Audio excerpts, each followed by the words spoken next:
TV podcast.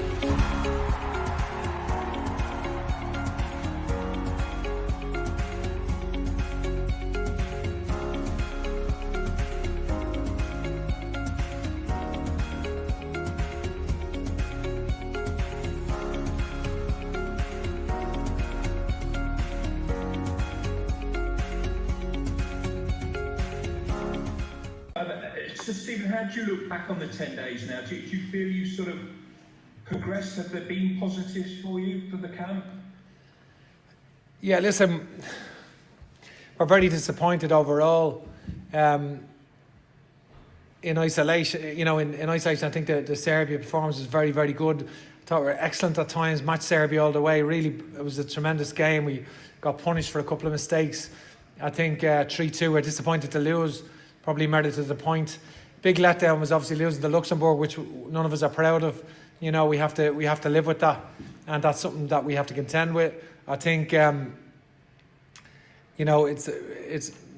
in the game. Luxembourg only had one chance on the shot from outside the box. It's not a game we deserve to lose, and we just again didn't take some chances on the night, and maybe lacked a bit of creativity. But tonight, again, some really good football tonight from the players, and showed a lot of quality in the game. And with a mixture of probably 7 of the under-21 team over the last couple of years coming in: Gavin Bazunu, Darrell O'Shea, Jason Knight, Jason Malumbi, Troy Parrott, Josh Cullen, and Ryan Manning. And they've all come into the team, and the more experienced players like Shane Duffy coming back in doing well, Cyrus Christie doing well also, and James McClean on his 80th cap, scoring on his 80th cap, and doing so well to come from where he was, and his injury, on his foot injury that he had, to come out and perform tonight. He did really well. Cheers, Stephen. Thank you. Damien Spellman, please, PA. Hi Stephen, on that theme, we've talked a lot about the young players over the last 10 days, but the more experienced lads, some of them showed that there are key roles for them to play moving forward. Yeah, I think it's we've got to build have a squad with intense competition. We've got to have a squad with intense competition. I think September window has 3 games in 6 days. The sheer intensity of the games, away to Portugal, Azerbaijan, who look a good team also, and Serbia at home, 2 home games, means that a lot of players can play 3 and 6. Particularly we found that with a couple of players that played the other day, haven't gone for the second game in 3 days if they're not playing with their clubs regularly. So a couple of them really struggled with it. To get the levels that they met in Serbia, such as the intensity of a game like Serbia takes out of players. So I think we will need a squad going forward, and we're formulating one. So that's the way I view it. Can I just ask James, how good was it to end that wait for a goal, and are you confident that you can score goals for Ireland moving forward? Yeah, it's obviously nice. My last goal was the goal in Wales, so it's been a bit of a while coming, but I think I've proven over the years I can score goals for Ireland. So hopefully now that's a little the kickstart for me going forward. They had a few more. Look, the more players chipping on the goals, obviously the better it is for the team. So yeah, hopefully that's the first of a nice little spell. Thank you. Ed Leahy, please, RT8. Hi Stephen, how you doing? Before the match, Kevin Doyle was talking about the performances so far, and he said generally everything looks good, apart from just the little details. Are just the things that are undoing the team. Does that give you sort of hope that the project is working to a certain extent, and are you confident that those little details will right themselves over time? Yeah, being honest, of course I would have wanted to do better. There's no point in me just saying otherwise, you know. I think so far we certainly would have wanted to do better. But there is a lot of encouragement with some of the displays as well. And I think you can see the integration of the young players and the experienced players, and you know, the morale, the spirit was terrific this week. But it's no good. You have to transform that into results. And I think that it's very good spirit and morale in the place, and a lot of good football played in some of the matches. But we need to improve. We know that, and we have some good players to come back into the team who have missed out this week as well. You know, Johnny Egan, Conor Hurdan, Aaron Connolly, you know, and both of the goalkeepers have been missing, obviously Darren and Queevy, and so a lot of more competition now for places, and we will need that with the 3 games in 6 days of that intensity, because now all of a sudden now the midfield players there's genuine competition there, and you know, so that's it. There's some areas that we haven't got loads of wingers, and we haven't got loads of left backs. And I think we're strong. You know, we have more competition in some areas than others.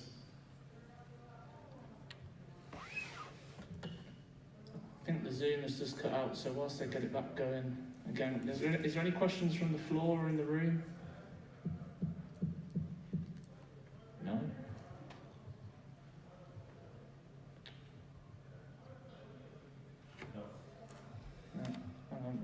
Ask about when we saw the team. Hello? John, turn off your mic, please. John Fallon, please turn off your mic. There you go. Sorry, Stephen. I suppose when the team was named tonight, it was quite evident that the experience that was brought into the team for tonight's game, and you know, the youthful sort of injection into the team over the previous 2 games. Was that a hard juggling act to get right in terms of making sure the morale wasn't affected within the ground? I so assume it's testament to the senior players that they were able to take the situation, I suppose, of not playing. Yeah, I think it's an honour and privilege to be selected for the Republic of Ireland international squad. It's an honour that every player acknowledges and understands, and to wear the green shirt is pretty special. You know, I think that's made obvious by all the players, particularly the captain Seamus Coleman, and all the players. They understand the importance of wearing it. So it's an honour to be in the squad. It's an honour to be selected, whether you're playing or whether you're coming on or whether you're not involved. It's all about your country. You're doing it for your country. So whatever role you have to play, you have to sacrifice yourself for your country. And that's the way we view it. Great, so thanks a lot. And Dan McDonald, please. Just for James, James, if I could just ask what there's been criticism obviously in response to Saturday. Can I just ask what the mood has been like in the camp amongst the players? There's been criticism of the manager, of the players, of the whole setup. I suppose what's just the general vibe being around the place in response to that? Well, first and foremost, Daniel, James, turn on your mic. sorry. First and foremost, Daniel, I can tell you now, wholeheartedly that, you know, it hurts us more than it hurts anyone, because we're the ones responsible. And Saturday night, you know, it was a real low. There's no getting away from that. You know, it hurt. It hurt a lot. And look, we have to pick ourselves up. We have to love with that.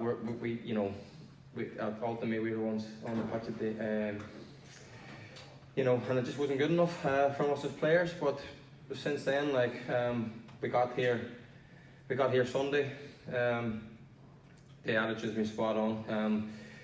You know, the captain said a few words, the manager spoke. You know, as a group, we got ourselves together and we said, like, you know, we have to love with that, and we are the ones going forward that need to, you know, need to change that. And I thought tonight, and in large parts we were very good. I think you can see what we're trying to do. The goal was, you know, it was a very poor goal from us. They concede, and that's the things we need to cut out. They've been an even better team. So, but I think, you know, tonight there's positive signs. I think Serbia, there was positive signs as well. So we just need that first one. I think when we get that first one, hopefully that'll kickstart, and you know the rest of the ones will follow. Sorry, Stephen, can I just ask, Stephen, you just mentioned on your TV interview that you felt, you know, those people had been coming out of the woodwork in the last couple of days. Is there aspects of the response to Saturday that you found disappointing or sort of surprised you in some way? No, I'm not. You know, that's you know, I think perspective is needed as well. Like, my first game was only 6 months ago as manager, and I think that's part of it. I'm committed here for the campaign, and I think the players are really emerging. A lot of players are, as I spoke earlier, really emerging into the squad and integrating with them. You know, so I think the future is bright, really, and I think we've other players that weren't there, like James's clubmate Nathan Collins and Adam Ida. A lot of young players really coming through, vibrant players coming through, you know, who will be important players for Ireland. And a lot of the experienced players still have so much to give as well. So I think we'd be a lot happier if we'd have beaten Luxembourg, and we haven't, and that's a result that I said I'll have to live with, you know, and that's what it's one that, not that other, you know, they've won quite a few games recently, you know, but that's one we have to contend with, and I have to accept criticism for that, and I'm not trying to deflect from that. That's something that you have to accept. But we're very determined to improve.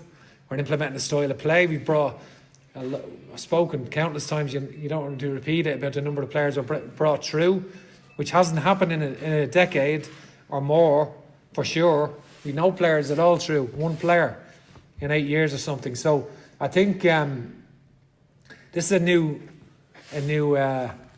era of these players coming into the team and learning from the Seamus Combs, the James McCleans, and all of those players, what it means to play for Ireland and the values that they have, and that can only improve them, improve their attitude, and the determination. And I think we've got a lot of talent coming through, and okay, all of them maybe are not already now, but you know, they will be in due course. Okay, we've only got time for 2 more questions. I see Gavin and Philip have raised their hands, so if you could just keep it to one, guys. Gavin, just keep it to one, and then we'll move on to Philip for the final question. Yeah, thanks very much. Just one for Stephen to follow on from the theme of Daniel's question, really. Stephen, with the criticism that has been flying since Saturday, are you hurt by it? Does it bother you?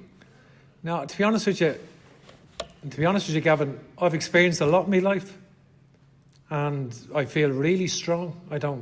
To be honest with you, it doesn't hurt me, because you know what, I don't care. I know what I'm doing, very clear what I'm doing, real clarity in what I'm trying to implement, and I don't care what anyone says. I'm very clear what I want to do, and that, you know, it's irrelevant to me what other people think, to be honest with you.